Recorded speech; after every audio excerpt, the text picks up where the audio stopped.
नमस्कार, आदाब। आपके साथ मैं स्मिता शर्मा हूं और आप देख रहे हैं मेरा YouTube station Smita Sharma journalist. कल देर रात अपने ब्रॉडकास्ट में मैंने आपको तमाम जानकारियां दी थी कि डोनाल्ड ट्रंप ने किस तरीके से तिलमिलाते हुए गाली गलौज का इस्तेमाल किया ट्रुथ सोशल पर अपने पोस्ट में और ईरान को एक नई धमकी दे डाली, अल्टीमेटम दे दिया कि मंगलवार शाम से अब हम पूरी तरीके से हमले करेंगे आपके ब्रिजेस पर, आपके थर्मल प्लांट्स पर, और आपको पूरी तरीके से बॉम्ब कर देंगे। और जिन अपशब्दों का इस्तेमाल किया वो हम आपको दिखा भी नहीं सकते हैं, वो सुना भी नहीं सकते हैं, तो उस ब्लॉग में आप डिटेल्स जो है देख सकते हैं।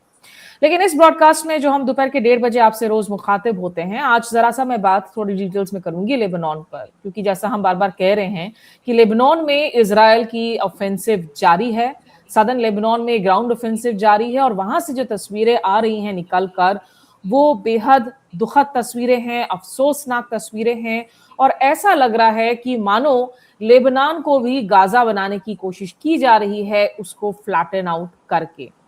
तो इन तमाम जो रिपोर्ट्स के बीच में जो आप तस्वीरें देख रहे हैं, मेडिसिन सॉन्स फ्रंटियर की एक ऑडियो क्लिप जारी की गई है, जो उनके मेडिकल वॉलंटियर्स होते हैं, कॉन्फ्लिक्ट क्षेत्रों में जाके काम करते हैं, कि किस तरीके से वहां जो लेटेस्ट हमला हुआ है वो वहां की राफिक हरेरी अस्पताल में हुआ है, और जो एक बर्बादी का आलम देखने को मिल रहा है। लेबनान भी एक बेहद ही खूबसूरत मुल्क, बेरूत बहुत ही खूबसूरत शहर, उसका जिक्र जो है बहुत सारे, आप अगर जर्नलिस्ट के अकाउंट मिडिल ईस्ट के आप पढ़ेंगे, वेस्ट एशियन कॉन्फ्लिक्ट में हमेशा से एक केंद्रीय रोल रहा है, और हिजबुल्लाह का गढ़ रहा है ये, जो कि ईरान की, जिसे एक्सिस ऑफ रेजिस्टेंस कहते हैं, उनकी प्रॉक्सी मिलिशिया ग्रुप्स कहते हैं, या उनके साथी सहयोगी कहते हैं, उनका हिस्सा है। हुतीज हैं यमन में, हिजबुल्लाह है लेबनान में। तो हिजबुल्लाह की तरफ से इस युद्ध में जब अली खामनेई की मौत हुई 28 फरवरी को, जिस दिन इजराइल ने इस युद्ध की शुरुआत की, हिजबुल्लाह की तरफ से जवाबी कार्रवाई शुरू की गई, स्ट्राइक्स हो रहे हैं, मिसाइल स्ट्राइक्स हो रही हैं, और इसी को रीजन साइट करते हुए इजराइल ने अपनी ऑफेंसिव शुरू कर दी है। हमारे साथ अली अब्बास अहमदी हैं बेरूत से। कुछ दिनों पहले आपने मेरे चैनल पर इनकी रिपोर्ट्स देखी होंगी, हमें दिखा रहे थे बेरूत का माहौल, और वो वेस्ट एशिया से एक वो इंडिपेंडेंट जर्नलिस्ट हैं, फ्रीलांस काम करते हैं, वहां से रिपोर्ट कर रहे थे, अभी कुछ ही दिन पहले वहां से भारत लौटे हैं। अली, बहुत शुक्रिया आपका हमारे साथ जुड़ने के लिए। पहला तो ये बताइए कि ये जो भारत वापस आने में आपका संघर्ष था, वो कैसा रहा, क्योंकि फ्लाइट्स वगैरह तो आसानी से मिल नहीं रही थी। नमस्ते और आदाब स्मिता जी, और आपके सब व्यूअर्स को भी। लेबनान से निकलने के लिए तो काफ़ी मुश्किल हुई। पहले तो फ़्लाइट्स नहीं थे, या जो भी फ़्लाइट्स थे तो पूरे फुल थे। मुझे पहले तो वहाँ से रियाद यानी सऊदी अरेबिया जाना पड़ा। वहाँ पर एक हफ़्ते के बाद मुझे फ़्लाइट मिली इंडिया तक, पर फिर भी बेरूत से फ़्लाइट्स निकल रहे हैं। एक ही एयरलाइन चल रही है वहाँ पर, मिडल ईस्ट एयरलाइंस करके, जो लेबनान की एयरलाइन है। तो वो लोग कुछ भी करके अभी अभी तक चल रहे हैं, और एयरपोर्ट जो है अभी भी फंक्शनल है। पर जिस दिन मैं निकला, मेरे फ्लाइट से 2 घंटे 3 घंटे पहले जब मैं चेक इन कर रहा था, तभी एक एयर स्ट्राइक हुआ एयरपोर्ट के जस्ट बस बिल्कुल बाहर। तो मुझे दिखाई दिया, सबको दिखाई दिया, सब काफ़ी भागे, पूरा एयरपोर्ट हिलने लगा। पर फिर भी 3 घंटे बाद हमारी फ़्लाइट निकली और कैसा भी करके रियाद पहुंचा। फिर रियाद में ये अजीब चीज़ थी कि रियाद में मुझे ईरानियन अटैक्स दिखे, ईरानियन ड्रोन्स दिखे, ईरानियन मिसाइल्स दिखे। तो वो एक थोड़ा सा अजीब था, क्योंकि आई गेस मुझे पहले इजराइल के अटैक्स देखा मैंने बेरूत में और लिबान में, और फिर एक ही दिन बाद या 2 ही दिन बाद मैं ईरान के अटैक्स देखा। पर फिर भी थैंकफुली, थैंक गॉड, मैं पहुंच गया और अभी हैदराबाद में हूँ। तो मतलब ये एक जर्नलिस्ट की जिंदगी होती है जो कॉन्फ्लिक्ट सिचुएशन से रिपोर्ट कर रहे होते हैं, दर्शकों को याद दिला दे। और लेबनान में भी कुछ दिनों पहले हमने बताया कि किस तरीके से इजराइल ने टारगेट किया था बाकायदा 3 जर्नलिस्ट्स को, जिनमें बहुत नामी गिरामी वहां के जर्नलिस्ट्स हैं जो बहुत पॉपुलर थे, और लेबनान का ये दावा था कि ये लोग दरअसल प्रो हिजबुल्ला जर्नलिस्ट्स हैं, ये हिजबुल्ला को इजरायली डिफेंस फोर्सेस के कोऑर्डिनेट्स दे रहे हैं और इसीलिए उनको मारना अपेरेंटली वाजिब है अकॉर्डिंग टू इजराइल, जबकि अंतर्राष्ट्रीय नियम कानून ये साफ कहते हैं कि जिस शख्स ने प्रेस के वेस्ट डाल रखे हों, जो पत्रकार हो, बच्चे हो, महिलाएं हो, उनको आप टारगेट नहीं कर सकते हैं। और इस मामले में तो ना केवल इनको मारा बल्कि ओन अप भी किया और प्राउडली ओन अप किया आईडीएफ ने। इस पर भी हमने एक अलग से ब्लॉग की थी। आप जिन दिनों लेबनान से निकले अली, उस वक्त कैसे हालात बन रहे थे? हमें हमने जब आपसे बात की थी और आपके निकलने के बीच में किस तरह से हालात जो हैं और बिगड़ने लगे थे? उस वक्त भी यानी हालात काफ़ी बुरे थे और उसके बाद तो बहुत बिगड़ गए। मैं इसलिए निकला क्योंकि मेरे 2-3 रेड लाइंस थे कि अगर इज़राइल नई जगहों पर हमला करना शुरू किया, यानी पहले तो बेरूत के जो सदर्न सबर्ब्स है, जो दाहिए कहते हैं वहाँ पर लोकली, यानी यूजुअली आदतन वहाँ पर हमले होते हैं क्योंकि वो है हिजबुल्लाह का असल गढ़। पर उसके बाहर भी यानी मेन बेरूत शहर में, डाउनटाउन बेरूत में, पार्लियामेंट से कुछ 1 किलोमीटर की दूरी पर हमले हुए, मेरे घर के पास हमले हुए, टूरिस्ट एरियाज़ पे हमले हुए। तो जब मैंने सोचा कि भाई अभी निकलने का वक्त आ गया है, तो उस वक्त मुझे टिकट मिली और मैं निकल सका। पर अभी जो मैं देख रहा हूँ कि हर जगह अटैक्स हो रहे हैं। जैसा कल भी एक क्रिश्चियन इलाके में अटैक हुआ और एक क्रिश्चियन पॉलिटिकल पार्टी जो लेबनीज फोर्सेस कहते हैं वो हिस्टोरिकली हिजबुल्लाह के काफ़ी ख़िलाफ़ हैं, उनके एक ऑफिशियल को इजरायली फोर्सेस ने मारा। तो अभी ऐसा लग रहा है जैसा बेरूत में तो हर जगह मार रहे हैं। और बेरूत में एक चीज़ ये है कि हम सुनते हैं कि एटलीस्ट ज़्यादातर गल्फ़ में या इसराइल में सायरन्स बजते हैं या फ़ोन पे मैसेज आता है या एयर डिफेंस है। बेरूत और लिबनान में वैसा कुछ नहीं है, बिल्कुल भी नहीं। तो जो भी मतलब जो भी इजरायली फोर्सेस मारते हैं वो सब गिरते हैं, हर मिसाइल गिरता है। और आपने जर्नलिस्ट का भी जिक्र किया, तो मेरे काफ़ी दोस्त हैं और काफ़ी कॉलीग्स हैं फ्रंट लाइंस पर। जैसा आपने कहा वो 3 जर्नलिस्ट की तो हत्या हुई परसों, विच वाज वेरी सैड। पर पहले से ही मतलब अभी ऐसा लग रहा है जैसा ऑलमोस्ट एक पैटर्न है कि अगर आप प्रेस वेस्ट पहने तो आप भी टारगेट हैं। तो और ये तो बहुत ही खौफनाक और ख़तरनाक मतलब इट्स कॉन्ट्रेरी डेवलपमेंट टू है। एग्जिस्टिंग नॉर्म्स कि अब मैं कंप्लीटली, इनफैक्ट मैं कंप्लीटली। एक और जर्नलिस्ट एना ओहान से मैंने अंग्रेजी में वो बातचीत थी, दर्शक उससे भी देख सकते हैं। एना तो बेरूत की में रहती हैं, लिबनीज सीरियन ओरिजिन है उनकी, फ्रंटलाइन जर्नलिस्ट रही हैं और वो कह रही थी कि अब जर्नलिस्ट ने ये तय किया कि भाई प्रेस वेस्ट पहने तो बल्कि आप और डिलिबरेट टारगेट बन जाते हैं, उससे बेहतर है कि बिल्कुल। आप वेस्ट पहनो ही मत। तो कोई नियम कानून है ही नहीं, फिर जर्नलिस्ट आखिर अपनी सुरक्षा अपनी कैसे मुहैया कराए अली? अब तो बस पता नहीं, पहले जो भी प्रोटेक्शंस थे वो ऐसा लग रहा है जैसा आहिस्ता आहिस्ता सब ख़त्म हो रहे हैं, क्योंकि ये ज़रूरी चीज़ है कि कुछ कॉन्सिक्वेंस है नहीं ना। तो अगर आप जो भी हैं, अगर आप इजरायली कमांडर हैं जो इसराइल में बैठकर ऑर्डर्स दे रहे हैं, या तो फिर आप कोई सिपाही हैं, या तो फिर एयरफोर्स पायलट हैं और आप किसी जर्नलिस्ट को मारा, तो देयर इज़ नो कॉन्सिक्वेंस। जैसा अभी तक ये अक्टूबर 12th या 10th वैसा कुछ, ये अक्टूबर 7th के जो गाज़ा के अक्टूबर 7 के अटैक के बाद मेरे ख्याल से जो पहला जर्नलिस्ट था वो लिबनानी था, लिबनान में मारा गया। और वो तो रॉयटर्स का जर्नलिस्ट था, उनका नाम इसाम अब्दुल्ला था।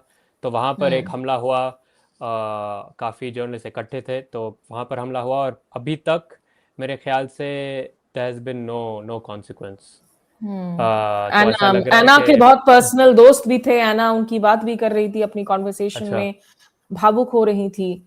तो it's very tough, it's very tough. लेकिन जर्नलिज्म का जो काम होता है, मैं दर्शकों को ये भी बताऊं कि मेन स्ट्रीम मीडिया में 20 साल काम करने के बाद में जब हम एज ए फ्रीलांसर काम करते हैं, फ्रीलांसर होने के नाते रिस्क कहीं ज्यादा होती हैं इस एरिया में, क्योंकि आपके पास कोई ऑर्गेनाइजेशनल सपोर्ट नहीं होता है, संगठन का सपोर्ट नहीं होता है। अगर मेरे पास वो साधन हो, मैं वॉर एरिया से रिपोर्ट करना चाहूं इस खबर को, लेकिन हर किसी के पास वो साधन नहीं होता है कि वो जोखिम उठा सके कि अगर उस सिचुएशन में अगर आप हॉस्टेज बन जाते हैं, आपकी हत्या होती है, कौन है जो आपको बैकअप मदद दे सकता है, क्या आपके पास वो साधन है या नहीं, ये तमाम रिस्क होते हैं बहुत सारे लोगों के लिए। और ये अफसोसनाक बात है कि हमारी मुख्य धारा की मीडिया को अगर आप देखें, उनकी जितनी भी रिपोर्टिंग हो रही है, ज्यादातर इक्का दुक्का अगर रिपोर्टर्स को छोड़ दे जो लेबनान तक पहुंचे हैं, तो वो आईडीएफ के साथ इम्बेड होकर इजराइल के अंदर से रिपोर्ट कर रहे हैं। ठीक है, इजराइल पर ईरानी हमले हो रहे हैं, जवाबी कार्रवाई हो रही है, लेकिन वी हैव टू रिमेंबर कि इस युद्ध में अग्रेसर इज इजराइल एंड अमेरिका। इन्होंने इस युद्ध की शुरुआत की है। तो हमें जर्नलिज्म में जो है सिर्फ और सिर्फ आप जो आक्रमण कर रहा है उसका व्यूज नहीं दिखा सकते हैं, जिन पर आक्रमण हो रहा है, जो विक्टिम्स हैं, उनके व्यूज को इक्वली दिखाना होता है। तो अली, अब ये भी बताइए कि लेबनान में अब जो ये ताजा हमला हुआ है रफीक हारेरी अस्पताल में, और बहुत हार्ट ब्रेकिंग इसके विजुअल्स वगैरह आ रहे हैं, लोग कह रहे हैं कि आप लेबनान को गाजा बना रहे हो, आप फ्लैटन आउट कर रहे हो। क्या डिटेल्स हैं आपके पास में about this attack on the hospital? तो ये अटैक एग्जैक्टली अस्पताल पे नहीं हुआ, पर अस्पताल की कुछ दूरी पर हुआ। I think it was 100 metres और 200 मीटर्स अवे, यानी अस्पताल से काफ़ी लोग देखे इस हमले को। तो ये रफ़ीक हरीर हॉस्पिटल है, ये बेरूत के सदर्न सबर्ब्स में आता है, जहाँ पर लगातार हमले हो रहे हैं। अभी अभी मैंने खबर देखा कि 5 लोग मारे गए, 50 से ज़्यादा लोग ज़ख्मी हुए, और उनमें से एक 15 साल की लड़की भी मारे गई। तो मैं सुना हूँ कि ये हमला हिजबुल्ला कमांडर को मारने के लिए था, अकॉर्डिंग टू इजरायली फोर्सेस। पर ये यही है कि कभी भी हमें पता नहीं कि ये असल था या बस वो लोग कह रहे हैं, क्योंकि उन लोग कभी ज़्यादा, ये इजरायली फोर्सेस कभी कुछ ज़्यादा प्रूफ नहीं देते। जब भी इवैक्यूएशन ऑर्डर्स देते भी हैं तो पता नहीं कब वो हमला आने वाला है, 5 मिनट, 5 घंटे या 5 दिनों के बाद। और दूसरी चीज़ ये है कि मेरे ख्याल से यहाँ पर इवैक्यूएशन ऑर्डर वो लोग ने नहीं दिया, क्योंकि इस बार किसी किसी शख्स को टारगेट कर रहे थे। It wasn't just like a building. तो जहाँ तक मुझे मालूम है कि वो हिजबुल्ला कमांडर की भी यानी हत्या हुई, पर साथ साथ मतलब अगर 50 दूसरे लोग ज़ख्मी हो रहे हैं या 5 दूसरे लोग 15 साल की लड़की को मार रहे हैं, तो फिर what is the cost.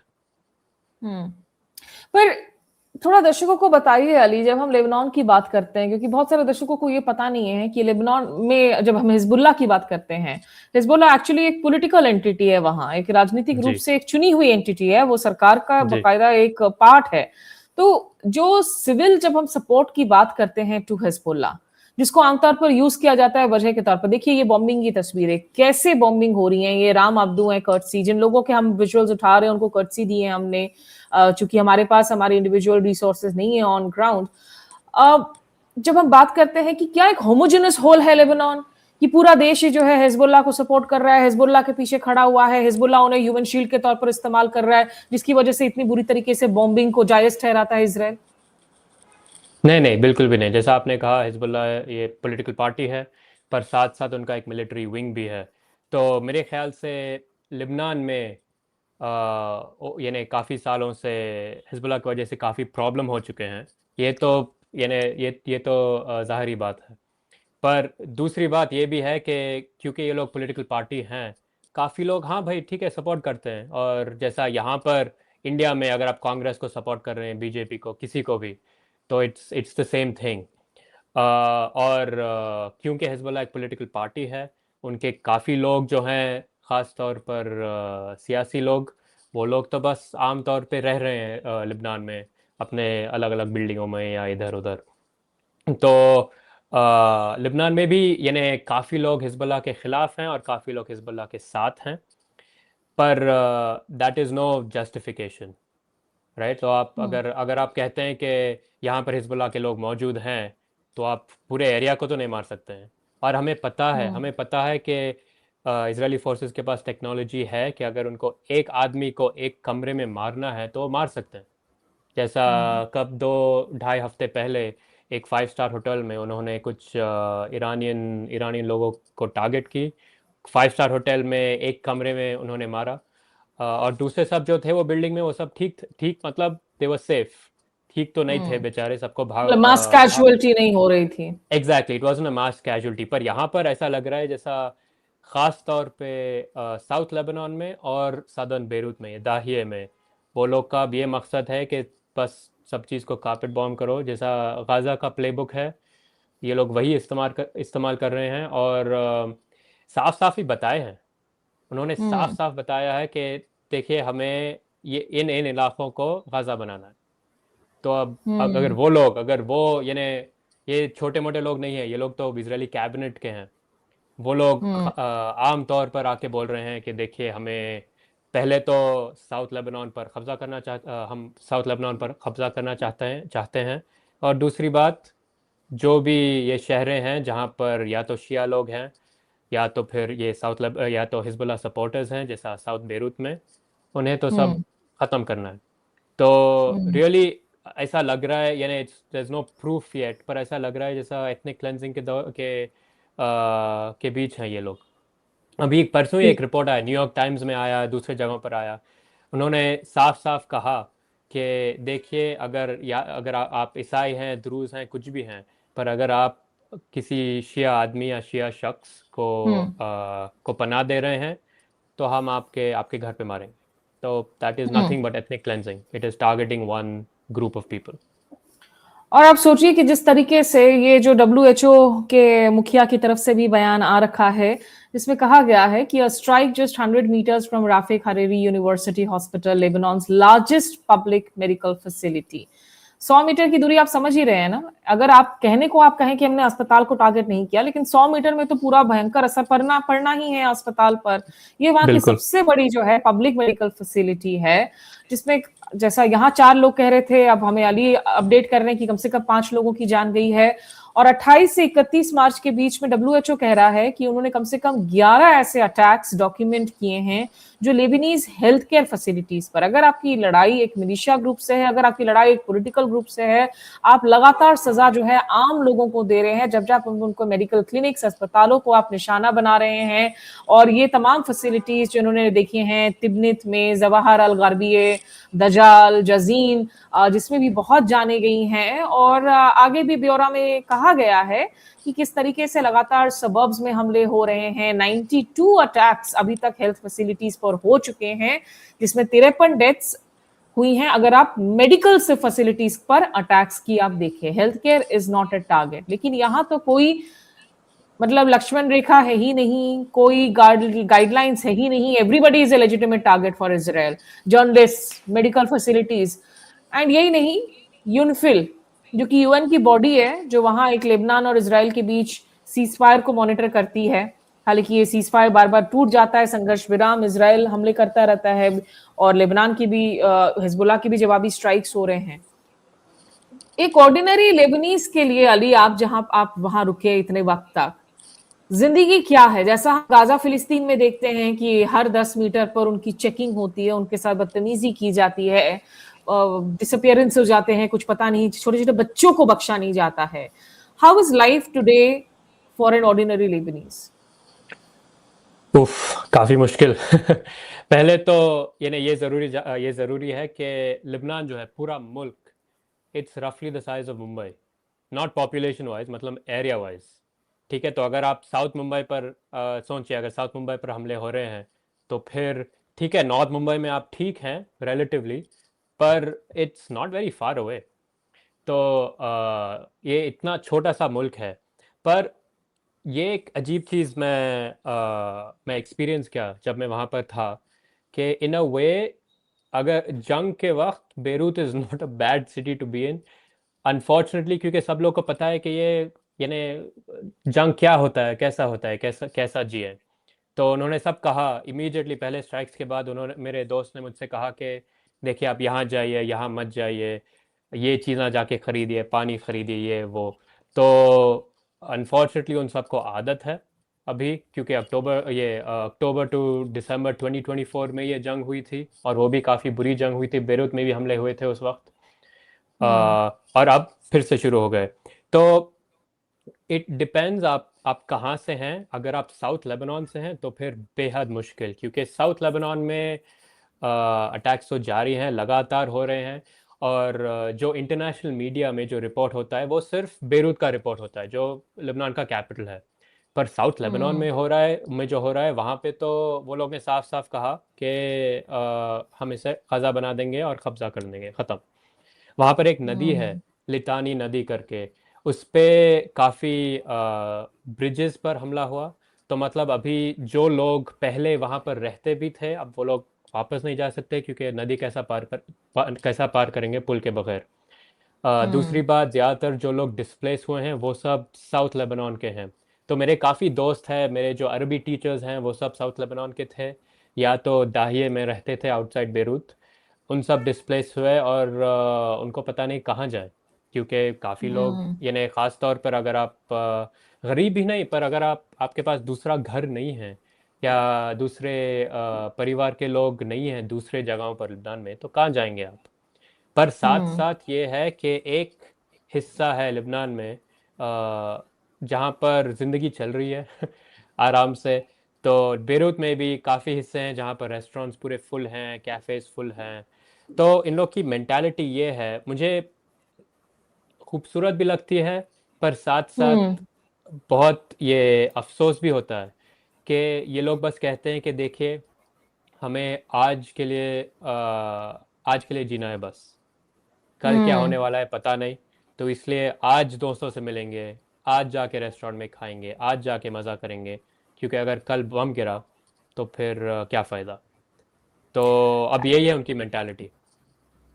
I think ये कॉन्फ्लिक्ट जोन्स की एक तरीके से, जिसको हम रेजिलियंस कहते हैं, लेकिन मैं कहती हूँ ये रेजिलियंस नहीं है, ये जिंदगी जीने की मजबूरी है।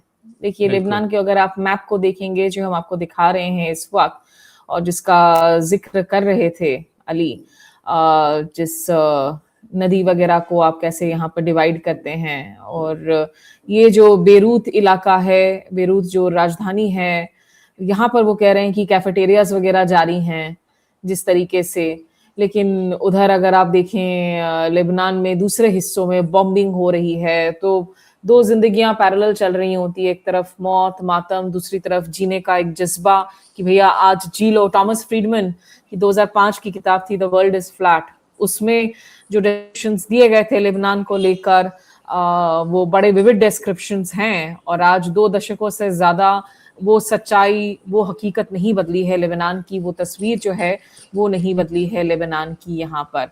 तो ऐसे में जो डिस्प्लेस्ड लोग हैं अली, उनके लिए जी। क्या मुमकिन होता है, क्योंकि कॉन्फ्लिक्ट इतना आम हिस्सा है उनकी जिंदगी का। हर बार जब वो डिस्प्लेस होते हैं, क्या वो वापस आके अपनी जिंदगी को बिल्कुल ईंट ईंट जोड़कर वापस से पुनर्गठन करते हैं, या बहुत बारी ऐसा होता है कि उनके घर सुरक्षित है, वो वापस आए और फिर से जो है वहां घरों में चले गए? How do they adjust to these displacements constantly? जहाँ तक मैं सुना हूँ, जब मैं वहाँ पर था, मैं काफ़ी डिस्प्लेस लोग से भी बात किया, और इन लोग में अभी खौफ नहीं रहा। ये लोग अभी डरे हुए नहीं हैं, ज़्यादातर थके हुए हैं बेचारे, क्योंकि काफ़ी लोग के साथ ये तीसरी बार चौथी बार हो रहा है। क्योंकि जब भी, ख़ास तौर पर अगर आप जुनूब से हैं, अगर आप साउथ लेबनान से हैं, तो फिर ये तो आम जिंदगी है तकरीबन।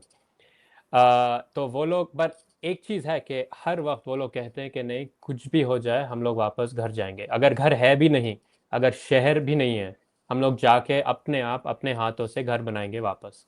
और ये तो एक बहुत फेमिलियर कहानी है वहाँ पर। काफ़ी लोग कर चुके हैं ये। और अगर फिर उनका घर ख़त्म हो गया है अभी, वो लोग वापस जाएंगे और वापस घर बनाएंगे। और ये एक हम्म। अजीब और ख़ास चीज़ है। यानी मुझे, और मेरे ख्याल से इंडिया में हमें ऐसा समझ में नहीं आता, या बाहर भी समझ में नहीं आता है, कि ये लोग का जो अटैचमेंट है उनकी ज़मीन से, उनके घर से, और उनके झाड़ से, ख़ास तौर पर झाड़ से, जो खेत हैं उनके, वो यानी एक कुछ कुछ अजीब है।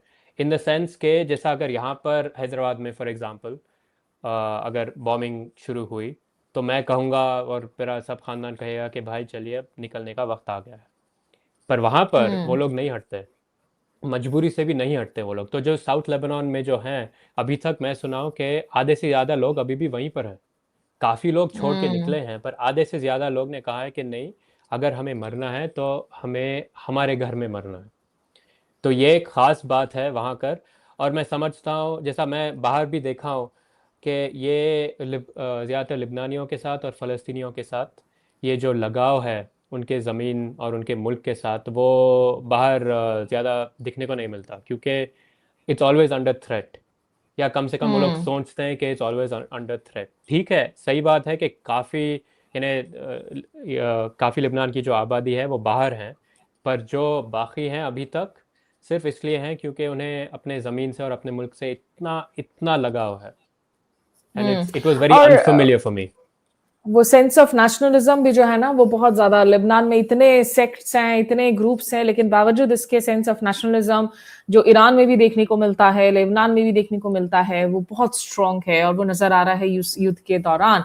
बहरहाल हमने कहा कि आज थोड़ा सा लेबनान पर फोकस करते हैं। एक आखिरी सवाल जो लेबनान से रिलेटेड है अली, जो जर्नलिस्ट्स ईरान जाकर रिपोर्ट कर रहे हैं, क्योंकि मैं यहाँ एम्बेसी से पूछ रही थी, वो लोग बता रहे थे कि दिक्कत ये है कि इस वक्त जो मिनिस्ट्री ऑफ फॉरेन अफेयर्स है तेहरान में, जो जर्नलिस्ट को, क्योंकि हमें जब हम कहीं कवरेज के लिए जाते हैं तो हमें एक प्रेस वीजा की जरूरत होती है, हम टूरिस्ट या बिजनेस वीजा पर जाकर हम शूटिंग नहीं कर सकते हैं, वो अवैध माना जाता है, जिसके लिए जर्नलिस्ट को गिरफ्तार भी किया जा सकता है। तो उसमें अभी फॉरेन जर्नलिस्ट वगैरह क्या लेबनान के जरिए ईरान में प्रवेश कर पा रहे हैं? वहां पे क्या सीन चल रहा है? नहीं, जहाँ तक मुझे मालूम है नहीं। ईरान में अभी घुसना काफ़ी मुश्किल है, ख़ास तौर पर जर्नलिस्ट के लिए। तो जैसा अगर आप किसी बड़े ऑर्गेनाइजेशन के साथ हैं, जैसा अगर बीबीसी या न्यूयॉर्क टाइम्स या कुछ उनके साथ हैं, तो कभी कभी एक आध वीज़ा मिल रहा है। जैसा मुझे याद है कि शुरू में बीबीसी की CNN जो को इंटरनेशनल कॉरेस्पॉन्डेंट है, हाँ, या सीएनएन को भी CNN उन्होंने को भी मिला था। उन्होंने परमिशन दी थी। पर उसके अलावा जैसा जहाँ तक मैं जानता हूँ, मेरे जो कॉलीग्स थे लेबनान में या जो ये वेस्ट एशिया में रिपोर्ट कर रहे थे, वो लोग या तो आर्मीनिया गए या अज़रबैजान गए या बॉर्डरिंग ईरान, वहाँ से जाकर रिपोर्ट किए, क्योंकि ईरान में घुसने के लिए आई थिंक काफ़ी मुश्किल है। पर ये जो है ज़्यादातर अंग्रेज़ी चैनल्स के लिए, अरबी चैनल्स या फ़ारसी चैनल्स के बारे में मुझे ऑनेस्टली नहीं पता। पर अगर आप अंग्रेज़ी में रिपोर्ट कर रहे हैं तो फिर मुझे मालूम है कि काफ़ी मुश्किल है ईरान में घुसने के लिए अभी। ठीक है, दर्शकों को कुछ और अपडेट्स दे दूं कल रात और आज के बीच में, क्योंकि कल जिसमें हमने आपको जानकारी दी कि डोनाल्ड ट्रंप ने अब एक और नया अल्टीमेटम दिया है। 3 बारी वो अभी तक अपने अल्टीमेटम को वैसे तो एक्सटेंड कर चुके हैं, लेकिन इस बार उन्होंने कहा कि 8 PM ईस्टर्न स्टैंडर्ड टाइम, अमेरिकी टाइम के हिसाब से, मतलब आप उसमें 9.5 घंटे जोड़ लीजिए भारतीय टाइम के लिए, और वो मंगलवार को जो है हम बमबारी करेंगे। इसके पहले आपको याद हो कि एक F-15 जेट को डाउन किया था ईरान ने, जिसके पायलट को कैप्चर करने की खबरें आ रही थी, लेकिन अमेरिका ने एक ऑपरेशन चलाया देर रात जाकर ईरान के माउंटेनस क्षेत्र में, और ये दावा किया कि हमने अपने उस पायलट को, जो कि ट्रंप ने बताया एक कर्नल हैं, उनको हमने बचा लिया है। लेकिन उस ऑपरेशन के दौरान आपको याद हो कि किस तरीके से जो है वहां पर 7 अमेरिकी विमानों को ईरान ने मार गिराया है, जिसमें ब्लैक हॉक आपके हेलीकॉप्टर्स भी हैं जो रेस्क्यू वर्क के लिए लो ऑल्टीट्यूड पर उड़ान भरती हैं, जिसमें ड्रोन्स हैं और C-130s बताई जा रही है। ये सारे बहुत ही महंगे एयरक्राफ्ट्स हैं। तो इतनी ज्यादा जो है ऑपरेशनल नुकसान हो रहा है अमेरिका को, उन्होंने कर्नल को जरूर बचा लिया, और तभी खिसियाए बिल्ली खंबा नोचे वाली जो हालत होती है, डोनाल्ड ट्रंप पागल होते हुए, गाली गलौज करते हुए जिस तरीके से धमकी दे रहे हैं, वो भी ईस्टर संडे पर, जिन शब्दों को हमें बीप करना पड़ा, ब्लर करना पड़ा, डिस्क्लेमर देना पड़ा उनको बताने के पहले, और उसको लेकर इस वक्त अमेरिका में बहुत स्ट्रांग आवाजें उठ रही हैं कि डोनाल्ड ट्रंप मेंटली अब साउंड नहीं नजर आ रहे हैं, वो फ्रस्ट्रेटेड हैं, और 25th अमेंडमेंट के इस्तेमाल करने की जरूरत है ताकि उनको अब उनके पद से हटाया जा सके। नहीं तो दुनिया को वो बहुत नजदीक लेकर जा रहे हैं एक परमाणु युद्ध के। उनके पास न्यूक्लियर बटन्स हैं। भूलिए मत कि एक्चुअली वेस्ट एशिया में ईरान के पास नहीं है परमाणु हथियार, इजराइल के पास है। जो इजराइल किसी एसओपी को नहीं मानता है, वो फिलिस्तीन हो या फिर ईरान हो।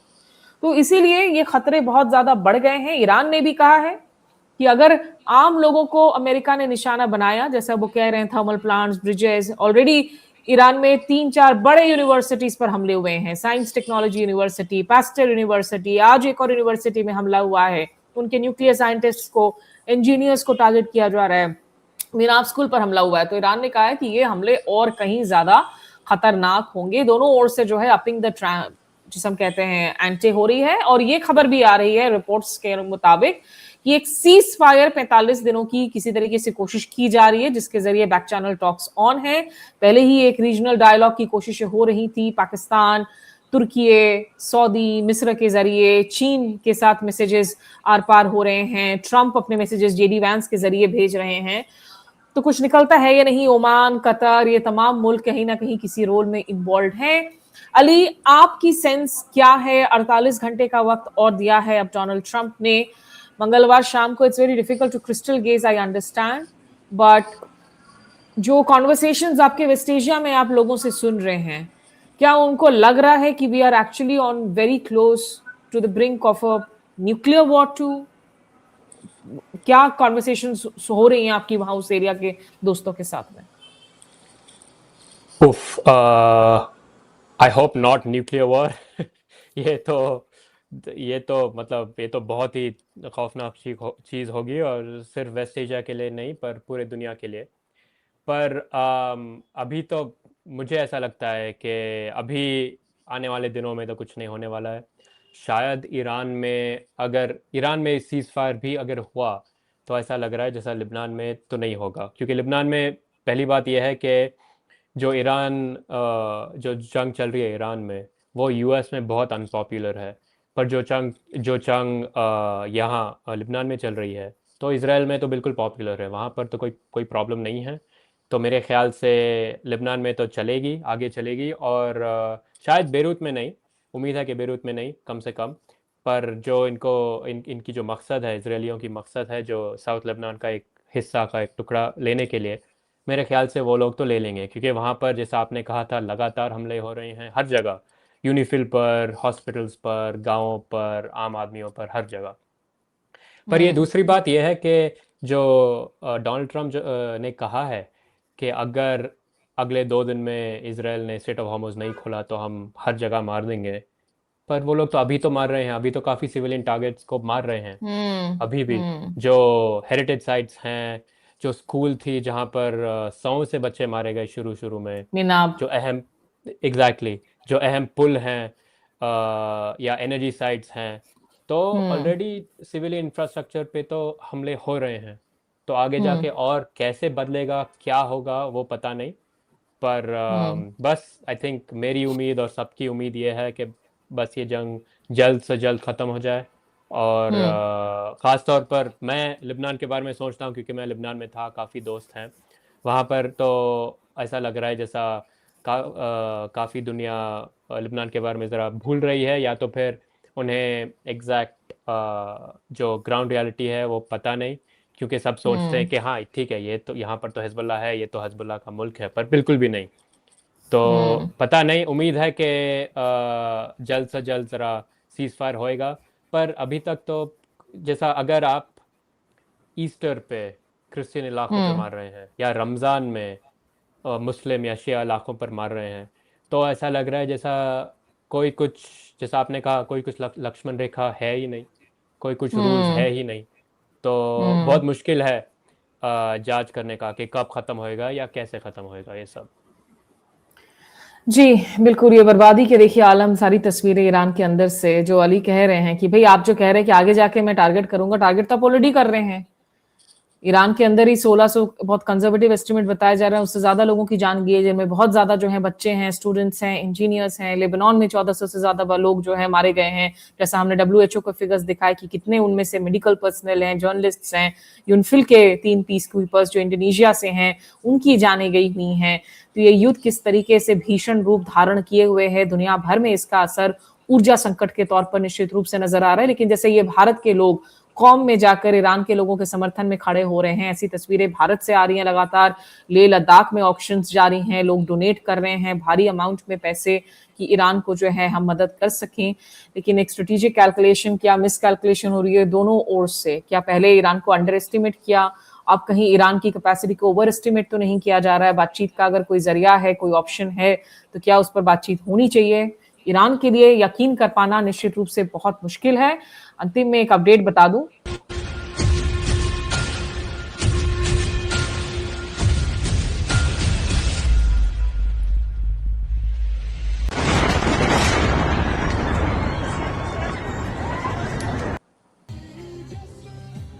ये आपको मैं जो तस्वीरें दिखा रही हूँ, आप देख पा रहे हैं, इसमें जो आपने शुरुआत में तस्वीरें देखी, मुज्तबा खामनेई की, जो ईरान के सर्वोच्च नेता हैं। कल देर रात एक वीडियो रिलीज किया गया है, छोटा-सा एक 10-11 सेकंड का वीडियो है, जिसमें दिखाते हैं कि वो वॉर रूम की तरफ आ रहे हैं और वॉर रूम में जो स्क्रीन है, उसमें डिमोना लिखा हुआ है। डिमोना याद हो कि इजराइल का न्यूक्लियर साइट है और इस पर ईरान की मिसाइल के हमले हुए थे हाल में। तो एक मैसेजिंग देने की कोशिश की जा रही है कि हम आपके ईरानियन, हम जो आपके न्यूक्लियर एरियाज हैं उसको हिट करेंगे। हालांकि ये तय नहीं है कि ओरिजिनल वीडियो है या एआई जनरेटेड वीडियो है। इसके पहले अभी तक मुज्तबा खामनेई का एक ही वीडियो सामने आया था जिसमें वो कुछ बच्चों को पढ़ा रहे थे, वो उनका फर्स्ट वीडियो माना जा रहा था। और नवरूज पर एक उनका रिटन मैसेज आया था जो ईरानियन टीवी में पढ़कर सुनाया गया। ये जापान की तस्वीरें आप इस वक्त देख सकते हैं जहां लोग भारी तादाद में निकल रहे हैं, टोक्यो पर इस युद्ध के खिलाफ प्रोटेस्ट कर रहे हैं। ऐसी ही तस्वीरें इराक से आ रही हैं, बांग्लादेश से आ रही हैं, अमेरिका के अलग हिस्सों से आ रही हैं। और मुज्तबा खामनेई को लेकर जो स्पेकुलेशंस जारी हैं कि वो जिंदा हैं या नहीं, उसके बीच में ये वीडियो जारी होना, हम बस यही उम्मीद करते हैं, जैसा अली ने कहा, कि कहीं ना कहीं एक युद्ध को रोकने का प्रयास हो। देखिए इस तस्वीर को, मुज्तबा खामनेई जाते हैं कमरे में जिससे माना जा रहा है कि एक वॉर रूम में दिखाया जा रहा है। ये ईरान की स्टेट टीवी और देखिए डिमोना न्यूक्लियर रिएक्टर, वहां पे कुछ कोड लिखे हुए हैं। और ये जो तस्वीर है, ये ताज़ा तस्वीर है उस B1 ब्रिज की जिसको बॉम्ब किया गया नौरूज के 13वें दिन में, जब लोग यहाँ पर मौजूद थे, परिवार वाले मौजूद थे और लोगों को चोटें आई। कम से कम 13 लोगों की जान गई। रिपोर्टर्स यहाँ से रिपोर्टिंग कर रहे थे। तो इन्हीं खबरों के साथ में बस आपकी वापसी का कोई प्लान है अभी अली, लेबनान जाने के लिए? अभी तो नहीं। उम्मीद है कि जब सीज़ फायर के बाद मुझे वापस जाना तो है, पर जैसे आपने शुरू में कहा था, मैं भी एक फ्रीलांस इंडिपेंडेंट जर्नलिस्ट हूँ। तो अगर कोई कुछ ऑर्गेनाइजेशन होता मेरे पीछे तो फिर शायद मैं अब भी वहाँ रहता। पर मैंने जब हमले लगातार बेरूत पर शुरू हुए तो फिर मैंने सोचा कि भाई यहाँ पर मेरे लिए कुछ इन्हें दोस्त हैं बिल्कुल, पर कोई कुछ ऑर्गेनाइजेशन सपोर्ट है नहीं, तो इसलिए मैंने निकला। पर अब वही है, उम्मीद है कि एक दो, पता नहीं, एक आध महीने में या 2-3 महीने, कितने हफ्तों में पता नहीं, पर उम्मीद तो है अगर मुझे मौका मिला। क्योंकि सच में जैसे आपने कहा, लबनान एक बहुत खूबसूरत जगह है, मुझे बहुत सीखने को मिल रहा है वहाँ पर। और एज अ जर्नलिस्ट भी इन्हें इतने सारे इंटरेस्टिंग और अलग तरीके की कहानियाँ हैं वहाँ पर जो रिपोर्ट करने के लायक हैं। तो बस आई गेस मुझे वापस तो जाना चाहिए, पर मैं वापस जाना चाहता हूँ, पर उससे ज़्यादा जो लिबनान के बेचारे जो लोग हैं उनके लिए बस यही उम्मीद है कि जल्द से जल्द ये जंग, ये लड़ाई ख़त्म हो जाए। बिल्कुल, लेबनान में जाने जा रहे हैं, ईरान में जाने जा रही है, मिनाब के छोटे बच्चों की जाने गई हैं, वो परिवार वाले ट्रॉमा से डील कर रहे हैं। और इस पूरे इलाके में जब मैंने ट्रैवल किया है अपने वर्किंग लाइफ में, तेहरान में 2012 में नैम समिट अटेंड करने के लिए गई थी जब डॉक्टर मनमोहन सिंह थे, या फिर दमास्कस में बिल्कुल जहां रेफरेंडम करवाया गया था, कुछ दिनों बाद ही जो है वहां बॉम्बिंग शुरू हो गई थी, असद ने उस वक्त करवाया था। और इन तमाम एरियाज में जब आप जाते हैं, जब यहाँ की आप खूबसूरती को देखते हैं, यहाँ के इतिहास को देखते हैं, इतिहास की रिचनेस को देखते हैं, और आज आप देखते हैं कि कैसे युद्ध के बीच में इस इतिहास को खत्म किया जा रहा है, इस हेरिटेज को खत्म किया जा रहा है। रामाल्ला को अगर आप देखें, और इस हेरिटेज के साथ साथ इन मुल्कों के आज ही को नहीं, इनके कल को खत्म किया जा रहा है, बच्चों को, युवाओं को, स्टूडेंट्स को टारगेट करके।